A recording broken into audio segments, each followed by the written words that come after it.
Join me behind the scenes for my Glamour headshot shoot with Emily. We're going to be showing you which lighting to use, how to get hair and makeup done, and many more tips. I like to have the whole studio ready before the model shows up. It saves a lot of time and you don't have to worry about fussing or realizing that you have to tear down some lights and everything while your model's waiting there with the hair and makeup ready. So right now I'm doing some test shoots for our shoot with Emily. Yesterday I got the studio all set up. I covered up the windows to make sure there wasn't any stray light. I used an octabox on a strobe as the main light, and then instead of using strobes shooting into V-flashes as fill light, I tried these new per-gear LED lights, and they seem to work pretty well. I used continuous lights, well, because we were testing them, but also I wanted to see if the continuous lights would work as well as a strobe. I like that the per-gear lights are light and cool to the touch, so I don't have to worry about having these heavy, hot lights all around. It can be nice too to just see the final product, what the lighting's gonna look like in your picture. One thing that I didn't like about the continuous lights, even though they're much easier and lighter, is that there aren't any modifiers that go on them. You can't put barn doors, you can kind of throw a sock on there, but other than that, you don't have as many options as the traditional strobes. One easy way to communicate your vision to your makeup artist and your model is to set up a shared document. You can put inspiration pictures, drawings, or whatever else they might need to be prepared when they show up for the shoot.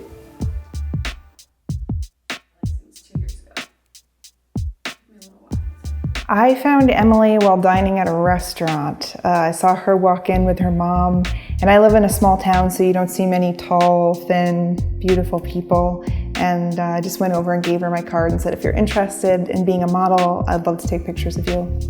And she was. She's a great model.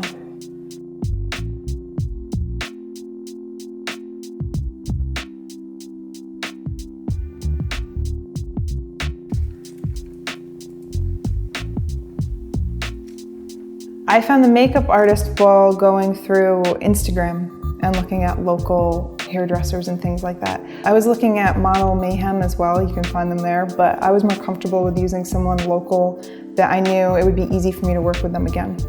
I like her a lot, Morgan. That's like a real skill, makeup. Like it's something you develop over years. Even if you're good at doing your own makeup, somebody else is always a little bit better at it. And the makeup that the models do on their own can be real hit or miss. I think I might have to just up the main light a bit. I think we'll have a lot of tweaking to do once we get her in here. Yeah. As far as the hardness of it and making it interesting, contrasting. I just try to anticipate anything that Chelsea or the model or the makeup artist might need. So I'm checking to see if anybody needs water. I'm running around and I'm moving lights. I'm double checking everything Chelsea does. So a picture comes up, I look at the screen and I look for stray hairs. I look for a finger that might be out of place. I'm trying to explore all those little details. I'm also looking at like the histogram, making sure everything technically is working. So it's a little bit of everything. It can also be a very technical job. Okay, just that little bit made the difference. The background's a little darker now.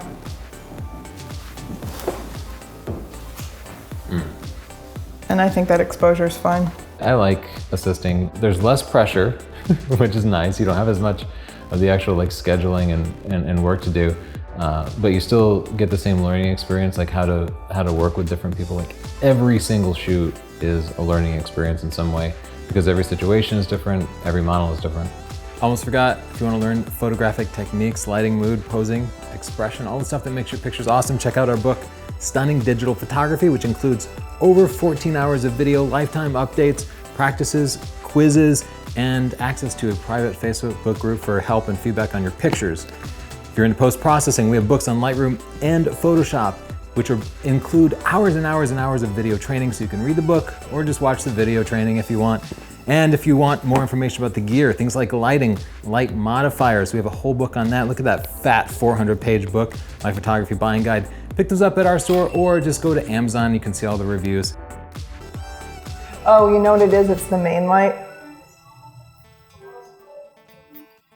It doesn't look bad, but lighting issue.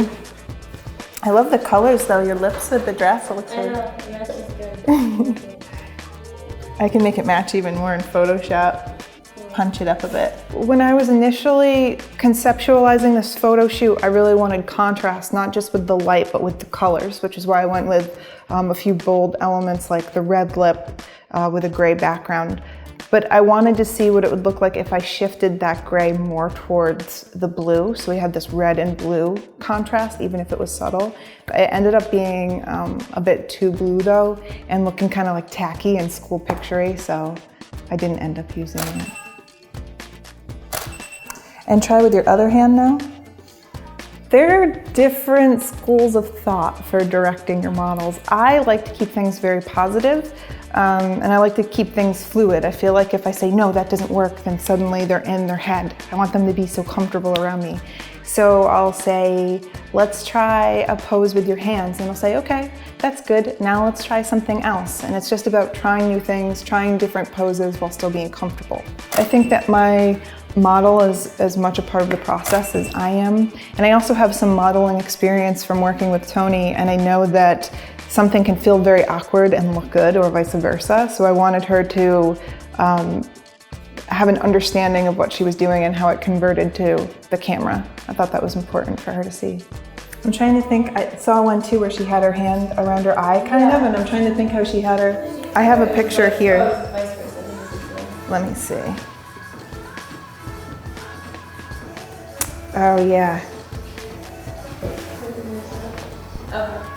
I also showed Emily some example pictures since she's a newer model, and I'd say, we'll see how this model is twisting, let's try something like that. And that would give her inspiration for her own poses and give her better ideas of what works well for her.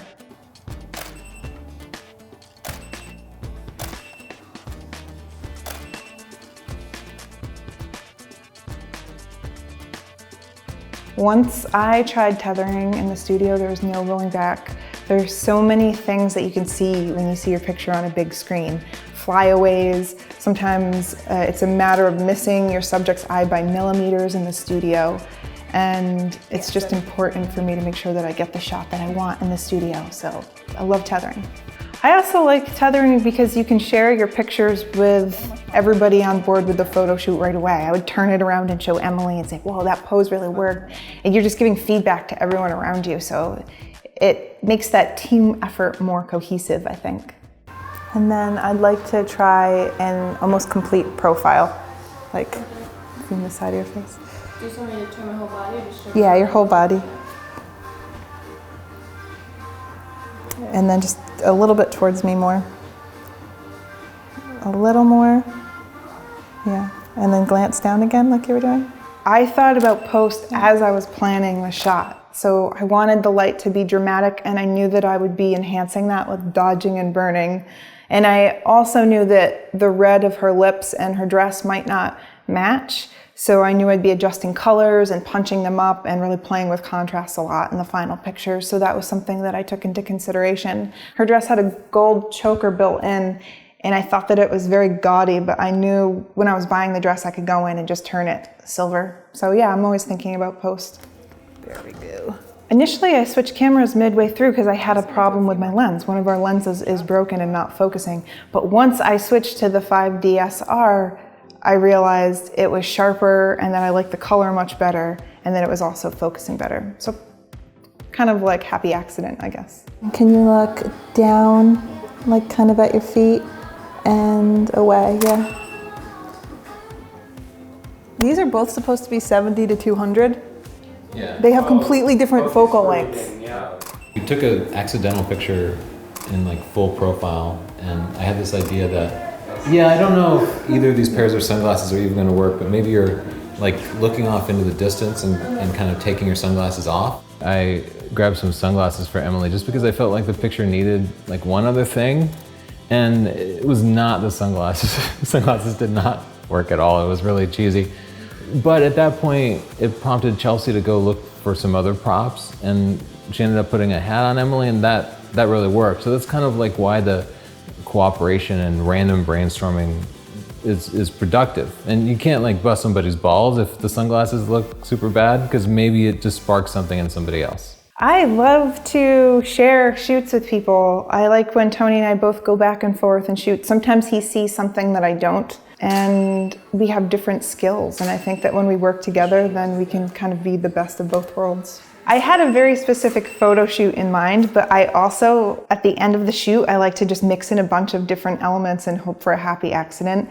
And usually being a little bit bold and creative and silly can bring out a picture that I really like. That's happened to me before with the bubble wrap, using that in a picture. So I just like to experiment once I know I got the shot I came there for. I use a tripod because I run around a lot during my photo shoots. First of all, I know the general direction that I want my camera to be in. I knew I wanted a headshot, so I didn't have to crouch down at any time.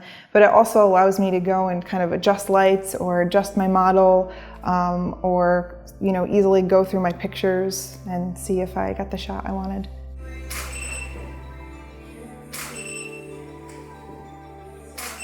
One thing that went wrong during the shoot is our backdrops just kind of suck.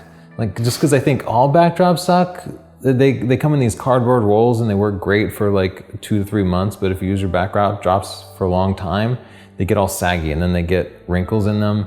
And you can fix it in post, but then you just end up adding more post-processing time, and we've yet to find a good solution for that besides building out a full cyclorama. Initially, I set out to take these pictures as a teaching exercise, also just to fulfill myself creatively, but I'll be putting them up on stock sites and just sharing them on my portfolio.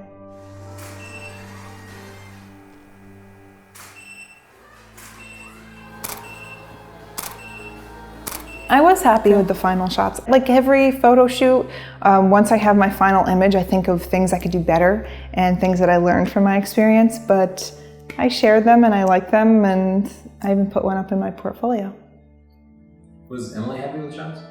Emily was happy with the shots. Her family asked for more pictures so they could print them, so I'll be sending them to MPix, and I think they'll have a picture on their mantle.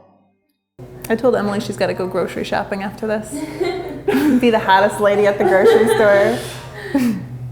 You'll be like, "What, this? This is just my Friday look."